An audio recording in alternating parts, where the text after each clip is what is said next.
The golden stories में आपका स्वागत है। आइए सुनते हैं शरत चंद्र चट्टोपाध्याय का लिखा एक बांग्ला उपन्यास, ब्राह्मण की बेटी।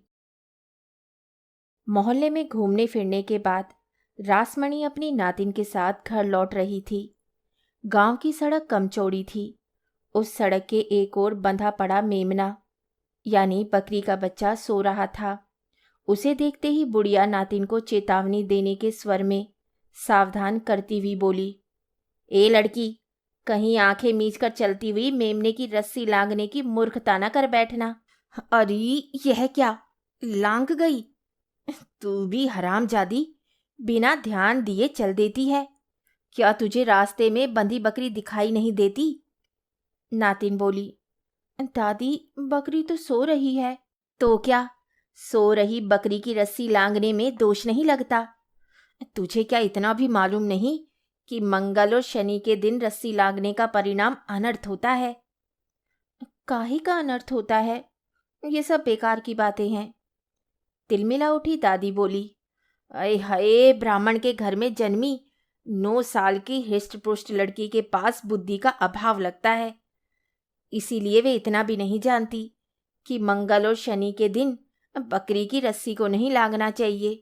उल्टे मुझे समझाती है कि ये बेकार का वहम है। इन घरों की बकरी पालने के शौक के मारे तो लोगों का राह चलना दूभर हो गया है। सड़क के बीच बकरी को बांधने वाले भी कितने मूर्ख हैं।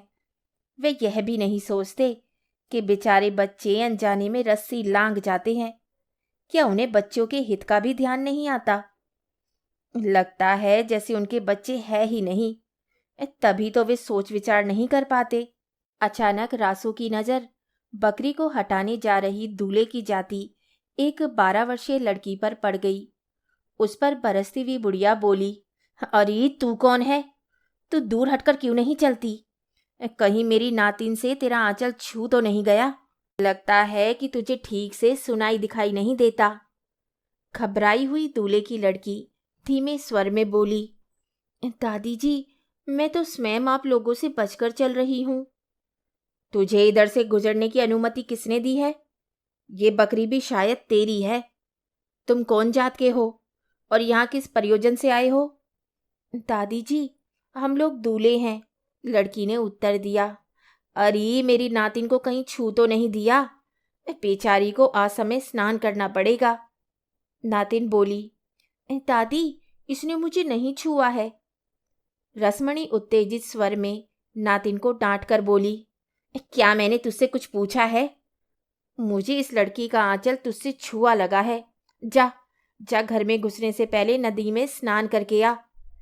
इन नीच जाति वालों की संख्या में निरंतर हो रही वृद्धि के कारण उच्च जाति वालों का जीना हराम हो गया है। दूल्हे की लड़की को डांटते हुए बुढ़िया बोली, हरामजादी, अपने मोहल्ले से बकरी बांधने के लिए ब्राह्मणों के मोहल्ले में आने की बात मेरी समझ में नहीं आई। डरी और लज्जित हुई लड़की ने मेमने को छाती से चिपकाकर कहा, मैंने किसी को नहीं छुआ है।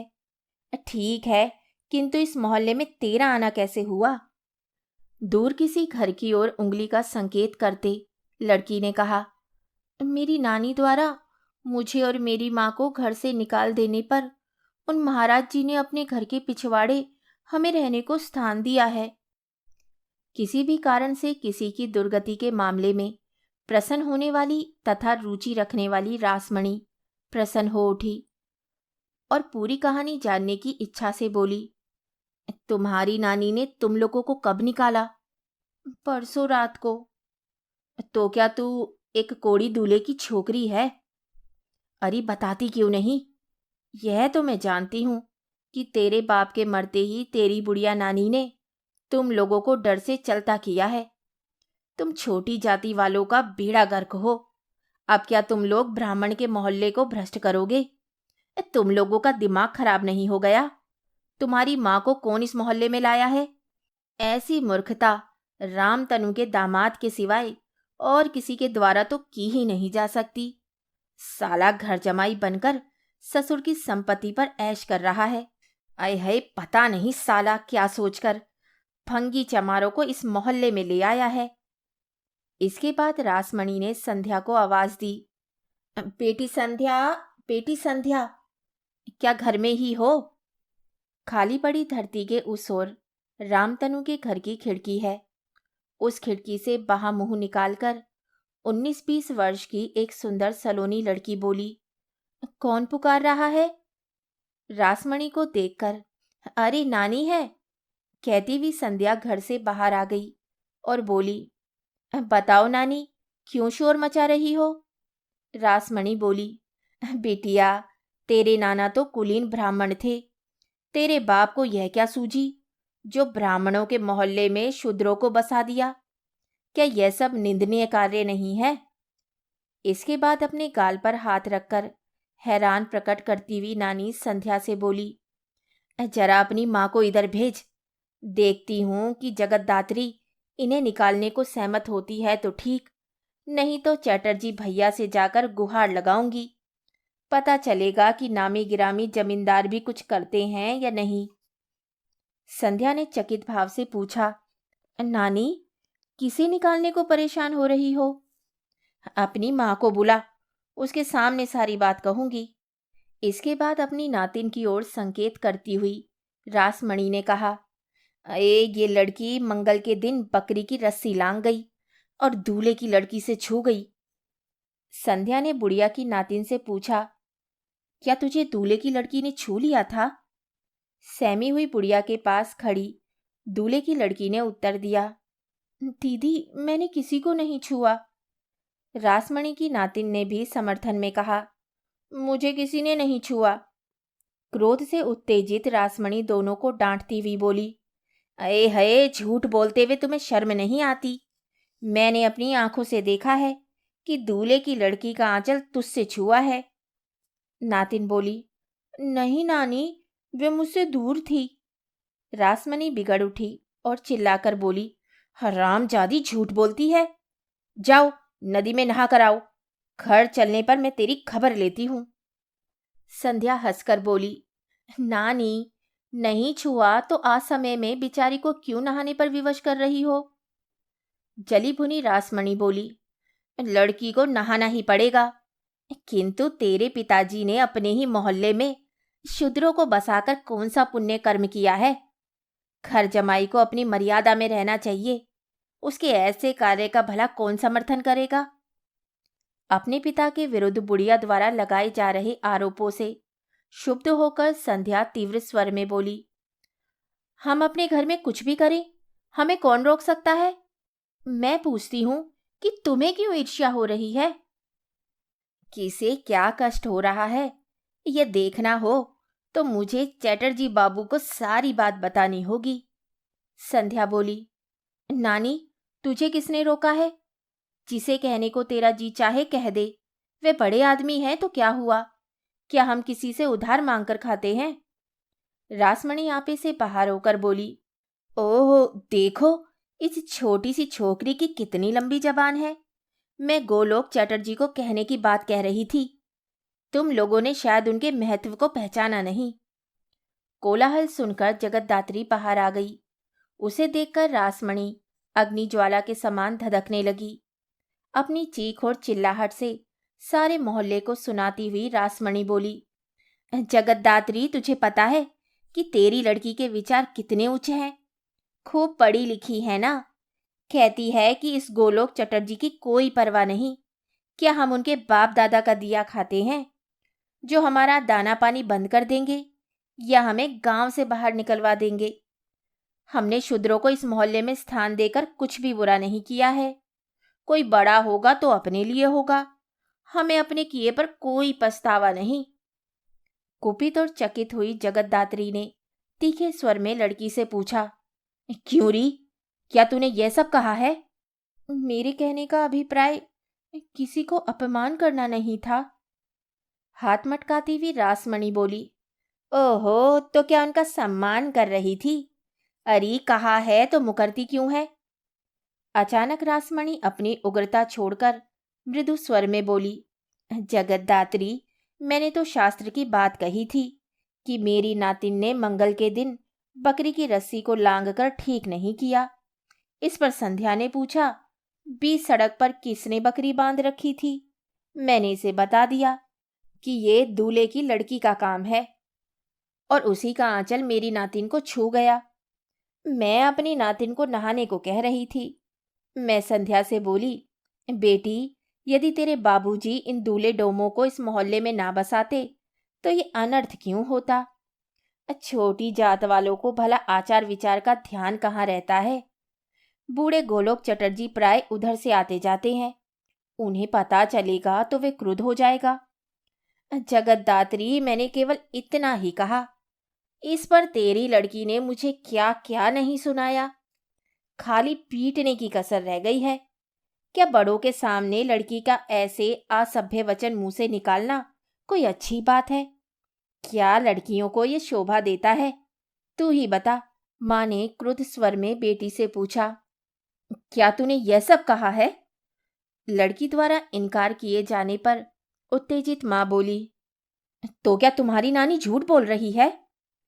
रासमणी भी क्रोध से उबलने लगी और बोली, ए छोकरी, बोलते वक्त जो मुंह में आया बोलती गई है, और अब मुकरती है कि मैंने नहीं कहा। क्या मैं तुम्हारी शत्रु हूं जो तुम पर मिथ्या आरोप लगाऊंगी? संध्या घबरा गई, फिर भी संभल कर बोली, माँ, तुझे अपनी बेटी पर विश्वास है तो ठीक है, नहीं है तो मैं क्या कर सकती हूँ? तुम्हारी दृष्टि में नानी अधिक प्रामाणिक है तो उसी की मानो। ये कहकर संध्या किसी अन्य प्रश्न को दागे जाने की आशंका से जल्दी से खुले दरवाजे से भीतर चली गई। दोनों महिलाएं लड़की के इस उपेक्षापूर्ण व्यवहार पर विस्मित हुई, एक दूसरे का मुंह देखने लगी। इस बीच दूल्हे की लड़की भी मौका देखकर मेमने को छाती से चिपकाकर वहां से भाग खड़ी हुई। जली बुनी रासमणी कठोर शब्दों में बोली, कहना अच्छा तो नहीं लगता, फिर भी कहे बिना रहा नहीं जाता। अब तो तूने अपनी आंखों से अपनी लड़की की करतूत देख ली। यदि कहीं ऐसी तेज ना होती तो क्या कुलीन परिवार की लड़की अभी तक कुंवारी बैठी रहती? इसकी आयु की लड़कियां तो 4-5 बच्चों की माँ बनी बैठी है। हाँ। जगतदात्री भला क्या उत्तर देती? उसकी चुप्पी से रासमणी भी शांत हो गई। फिर थोड़ी देर में बोली, जगतदात्री, मैंने सुना है कि चक्रवर्ती का छोरा अब भी तेरे घर आता जाता रहता है। तूने उसे छूट दे रखी है, क्या ये सब सत्य है? जगतदात्री चिंता और संकोच से मुंह न खोल सकी। रासमणी बोली, पुलिन की अम्मा ने जब मुझे ये सब कहा तो मैं उससे लड़ पड़ी। मैंने कहा, अरे हरिहर बैनर्जी की नातिन और रामचंद्र की लड़की जगतदात्री क्या कभी किसी शूद्र छोकरे को अपने घर में घुसने दे सकती है? जगतदात्री तो कायस्थों के घर पैर रखने से भी घबराती है। कोई शूद्र लड़का उसके घर में घुसने का साहस कैसे कर सकता है? अपना हित चाहने वाली तथा समाज में अपनी प्रतिष्ठा बनाए रखने के लिए प्रयत्नशील इस बुढ़िया के सामने जगतदात्री भला कैसे मुंह खोलती? कोमल और धीमे स्वर में बोली, मौसी, तुम तो जानती हो कि बचपन से उसका हमारे घर में आना जाना है और वह मुझे चाची कहकर पुकारता है। तुम्हारी बात तो ठीक है, किंतु एकदम रोकना भी तो अच्छा नहीं लगता। इसलिए वे कभी कभी भूले भटके साल 6 महीने एक आध बार आ ही जाता है। फिर बिना माँ बाप के अनाथ छोकरे पर दया भी आ जाती है, इसलिए मुंह से ना कहते नहीं बनता। सुनकर उफनती हुई रासमणी बोली, जगतदात्री, मैं तो ऐसी दया और सहानुभूति का समर्थन नहीं करती। मैं तो इसे भत्सरना योग्य ही कहूंगी। क्रोध की मात्रा अत्यधिक बढ़ जाने से रासमणी कांपने लगी थी। बड़े प्रयत्न से अपने को संभालने के उपरांत वह बोली, उस मनचले छोकरे को शायद तू भोला भाला और मासूम समझती है। अरे तुझे मालूम नहीं है कि वह कितना बदमाश है। ऐसा बाजी पूरे इलाके में दूसरा नहीं होगा। चैटर्जी बाबू ने छोरे को बुलाकर वजीफे का प्रलोभन छोड़कर शरीफ आदमी की तरह रहने के लिए खूब समझाया था। उन्होंने विलायत जाने की जिद न करने को बहुत कहा, किंतु उसने उनकी कहाँ सुनी। बूढ़े का मजाक उड़ाता हुआ छोकरा बोला, विलायत जाने से जाति भ्रष्ट होती है, तो हो जाए। मैं गोलोक की तरह भेड़ बकरियों को विलायत भेजकर पैसा नहीं कमा सकता और ना ही मैं अपने समाज का शोषण कर सकता हूँ। ये सब कहकर बुढ़िया बोली, गोलोक जैसे परम वैष्णव को खरी खोटी सुनाने वाले का तो मुंह नोच लेना चाहिए था। गोलोक सीधा आदमी है ना, नहीं तो 2-4 जड़ दिए होते और बाहां बाजू तोड़ दिए होते। जगतदात्री बोली, मौसी, मैंने तो अरुण को कभी किसी की निंदा अथवा चुगली करते नहीं देखा। तो क्या मैं और चटर्जी भैया झूठ बोलते हैं? तुम लोग झूठ क्यों बोलने लगे? मैं तो लोगों की सामान्यतः किसी बात को बड़बड़ाकर कहने की प्रवृत्ति की बात कर रही थी। अरे जगतदात्री, क्या लोगों के पास केवल दूसरों की चर्चा करने का ही एक काम रह गया है?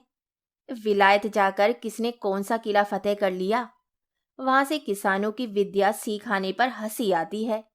क्या अपने देश में किसान, नदी या खेती नहीं होती जो इसे सीखने के लिए विलायत जाना आवश्यक था? अब उससे पूछो कि क्या वे हल चलाएगा? राम राम, ब्राह्मण जन्म को बेकार गंवाने से पहले उसकी मृत्यु क्यों नहीं हो गई? जगतदात्री को अब ये चिंता सताने लगी कि मौसी की ऊंची आवाज को सुनकर तमाशा देखने की शौकीन मोहल्ले की स्त्रियों का कहीं जमघट न लग जाए। यह शांत स्वर में अनुरोध करते हुए बोली, मौसी, बाहर खड़ी थक गई होंगी, भीतर चलकर आराम से बैठो ना। नहीं नहीं, काफी देर हो गई है, अब बैठने का समय नहीं है। अरे नातिन को नहलवाना भी तो है। हरामजादी दूल्हे की छोकरी उसे छूकर भ्रष्ट जो कर गई है। नातिन बोली, दादी, जब तू बातें कर रही थी उसी बीच वे निकल गई है, किंतु उसने मुझे छुआ बिल्कुल नहीं। अरे फिर मुकर रही है, शैतान छोकरी। हाँ जगतदात्री, देखो, तुमसे कहे जा रही हूँ, अपने मोहल्ले में शूद्र को बसाना अच्छा नहीं। जमाई राजा को बता देना। हाँ हाँ मौसी, अवश्य कहूंगी। कहना भी क्या, इन्हें कल ही निकाल बाहर करती हूँ। इनके रहने से अपने को भी कम परेशानी नहीं है। ये लोग रहेंगे तो ताल तालाब का पानी बिगाड़ेंगे, फिर शाम सवेरे इनका दिखाई देना भी तो शुभ नहीं। प्रसन्न होकर बुढ़िया बोली, हाँ बेटी, अपनी जाति और अपने धर्म को बचाने के लिए इनका अलग रहना ही अच्छा है। आजकल के लड़के लड़कियां इस बात को ना समझे तो क्या किया जा सकता है। उस दिन गोलोक चटर्जी मुझे कहने लगे कि संध्या का बाप अपनी बेटी को पढ़ा लिखा रहा है। रासो इन्हें समझा, लड़कियां पढ़ने लिखने लगीं तो अनर्थ होते देर नहीं लगेगी। डर से कांपती हुई जगतदात्री बोली, क्या सचमुच सचमुच चटर्जी मामा यह सब कह रहे थे? अरे गांव के मुखिया और समाज के प्रधान को तो ये सब कहना ही पड़ता है।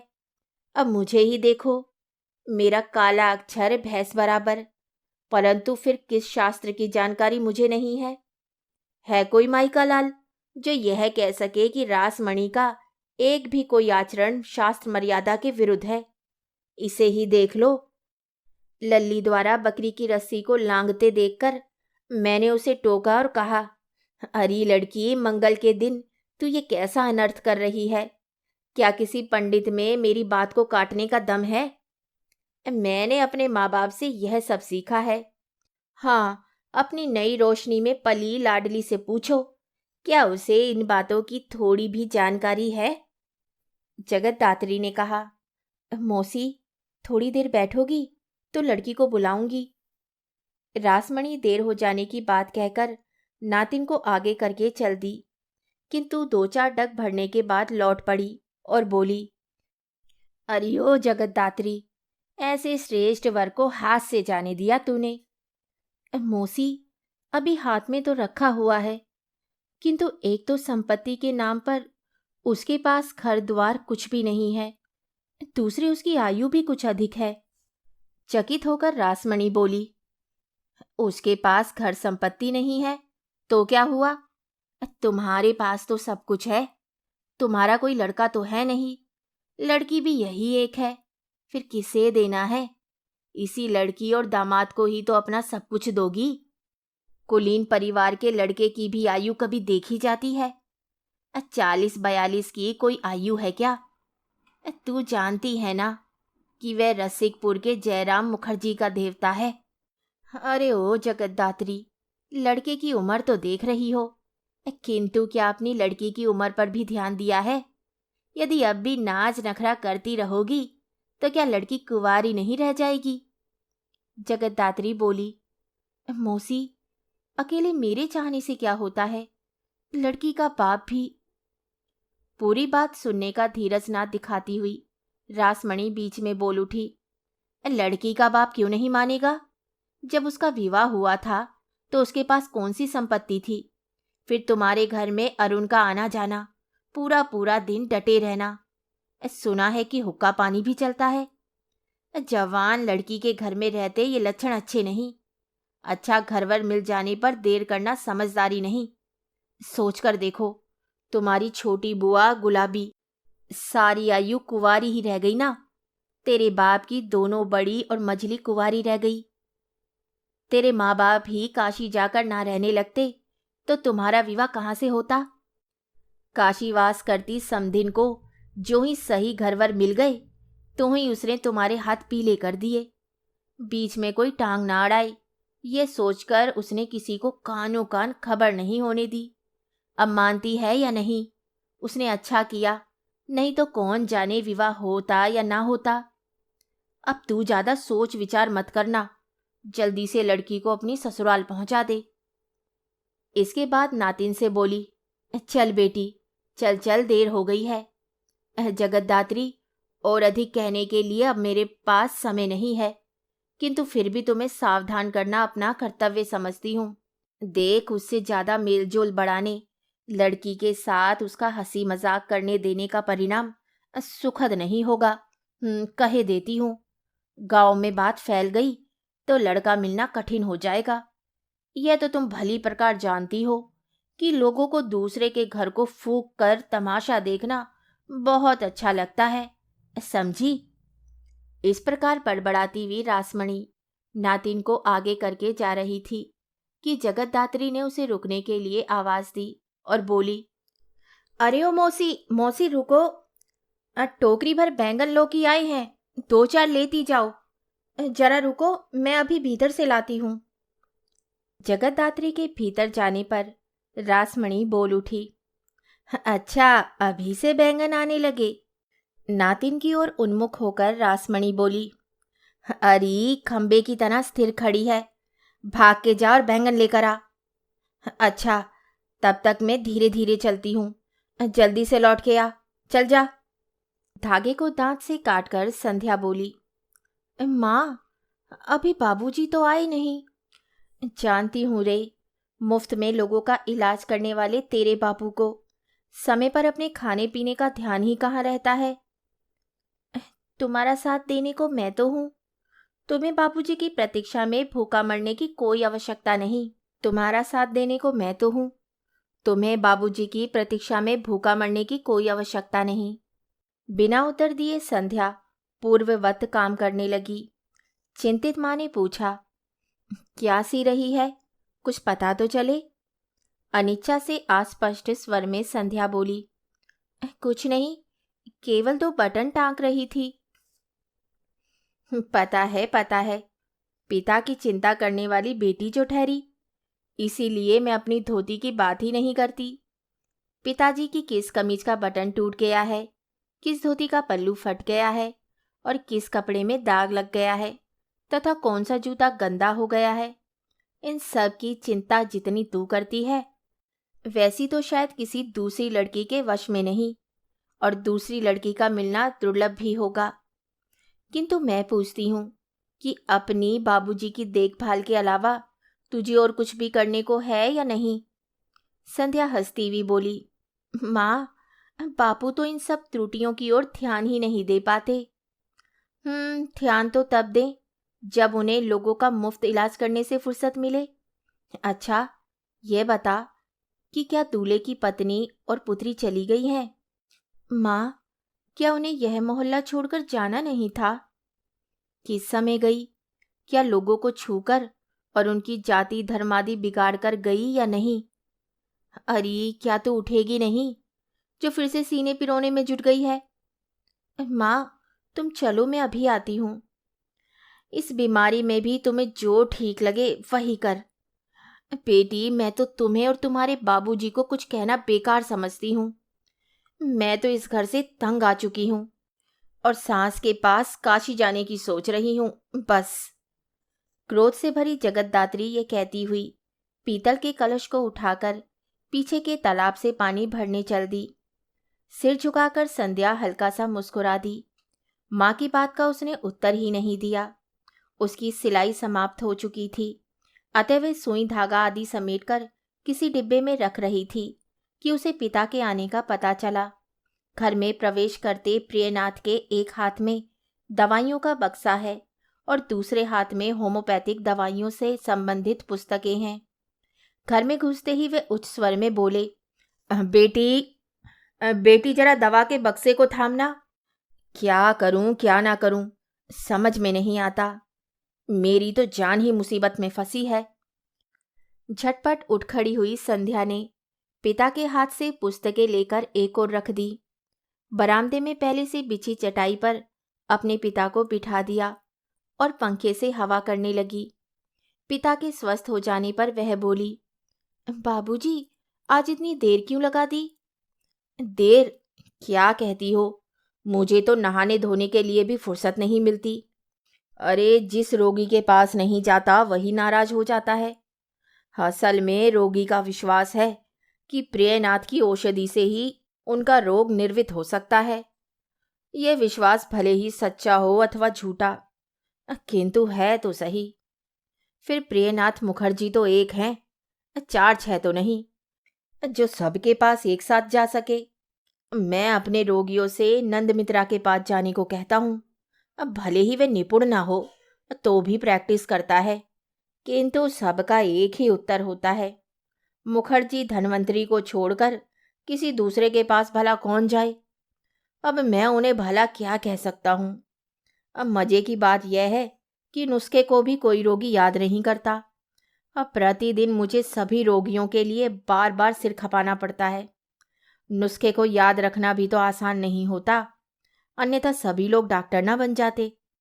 संध्या बोली, अच्छा बाबूजी, वह सब तो ठीक है।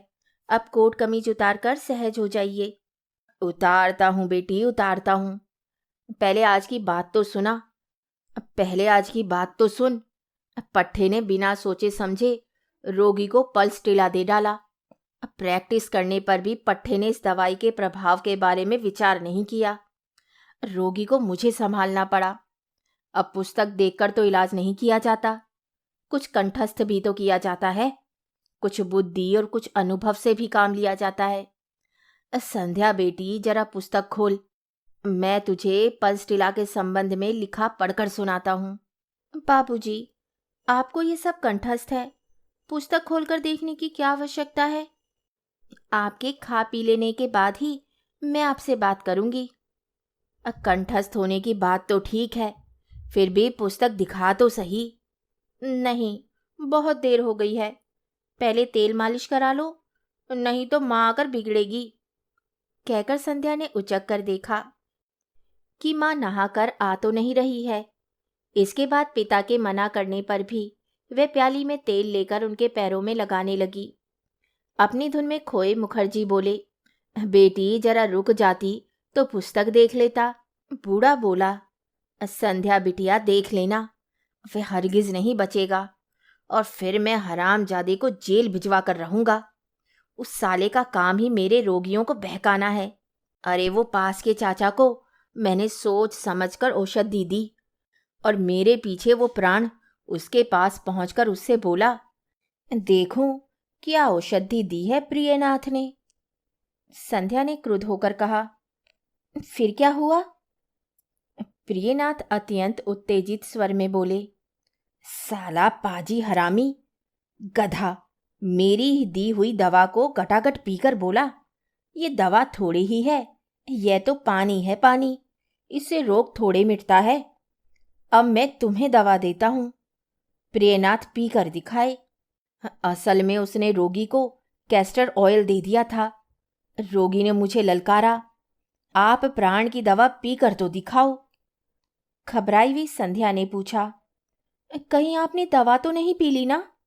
नहीं बेटी नहीं, किंतु इस प्राण के कारण दोपहर तक भटकता रहा, किंतु एक भी रोगी मेरे पास नहीं फटका। मैं इस साले पर अवश्य मुकदमा ठोकूंगा। क्रोध और दुख के कारण संध्या की आंखें गीली हो गईं। वे अपने भोले भाले पिता को इस संसार के आघातों, उत्पातों और उपद्रवों से बचाना चाहती थी।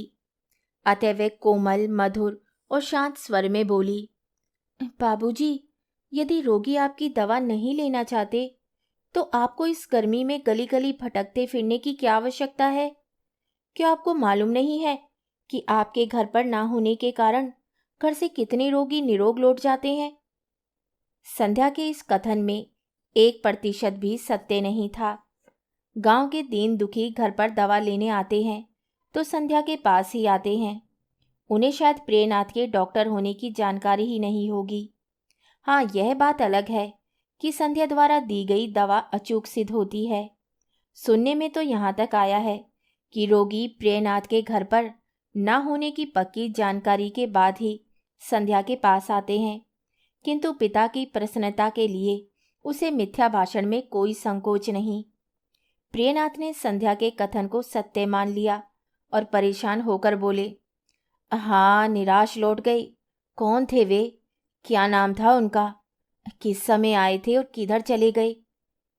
क्या तुमने उन लोगों के नाम धाम कुछ पूछा था? अपने को लज्जित अनुभव करती हुई संध्या बोली, बाबूजी, हमें किसी से उसका नाम धाम पूछने की क्या आवश्यकता है? जिसे गरज हो वे लौट कर आएगा। तुम लोगों की इस मूर्खता से तो मैं परेशान हो गया। यदि उनका नाम धाम पूछ लिया होता तो तुम लोगों की क्या हानि हो जाती? मैं अभी उनके पास पहुंच जाता और मेरी दवा की एक ही खुराक से उनका रोग दूर हो जाता। तेल मलने में लगी संध्या कुछ ना बोली। प्रियनाथ ने पूछा, क्या वे फिर किसी समय आने को कह गए हैं? शायद शाम को आए। शायद। तुम अपनी गलती नहीं मानोगी। मान लो बेचारे किसी कारण ना आ सके और फिर विपिन के हत्थे चढ़ गए तो? बदमाश पाजी प्राण भी तो मेरे रोगियों को फंसाने में लगा रहता है। अरे कहीं इन दोनों को तो टोह नहीं लग गई। मुझे ये अच्छा नहीं लग रहा है। क्या घर में मुट्ठी भर चना चबेना नहीं था? उन रोगियों को खाने को देकर रोक लिया होता। जब तक मैं स्पष्ट निर्देश न दूं किसी को, तब तक कुछ सूझता ही नहीं। कोई अपनी बुद्धि से काम लेता ही नहीं है। अरे कौन झांक रहा है? भीतर चले आओ भाई। अरे राम में, या क्या तुम तो लंगड़ा रहे हो? प्रियनाथ के स्नेह और सम्मान से प्रभावित एक अधेड़ आयु का किसान भीतर आंगन में आ उपस्थित हुआ। वह बड़ी बेपरवाही से बोला, डॉक्टर साहब, मैं ठीक हूं, कुछ नहीं हुआ। अरे तुम अपने लंगड़ाने को कुछ होना समझते ही नहीं। संध्या तेल मलना छोड़, अरे ये अर्निका का केस है राम में, तुम्हें रोग की गंभीरता को समझना चाहिए। प्रियनाथ के पांव दिखाने के आदेश पर राममे ने करुण दृष्टि से संध्या की ओर देखते हुए कहा, दीदी कल गिर गया था और पैर में मोच आ गई थी। संध्या की ओर देखकर प्रियनाथ बोले, मैंने पहली दृष्टि में ही बता नहीं दिया था कि ये अर्निका का मामला है। अच्छा भाई बताओ कि तुम गिरे कैसे?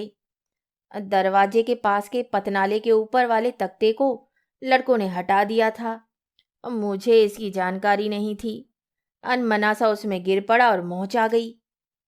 प्रियनाथ अनमना शब्द को मानव स्वभाव का अंग बताकर उसकी शास्त्रीय व्याख्या करने में जुट गया और फिर पूछा, अच्छा भाई, इसके बाद क्या हुआ?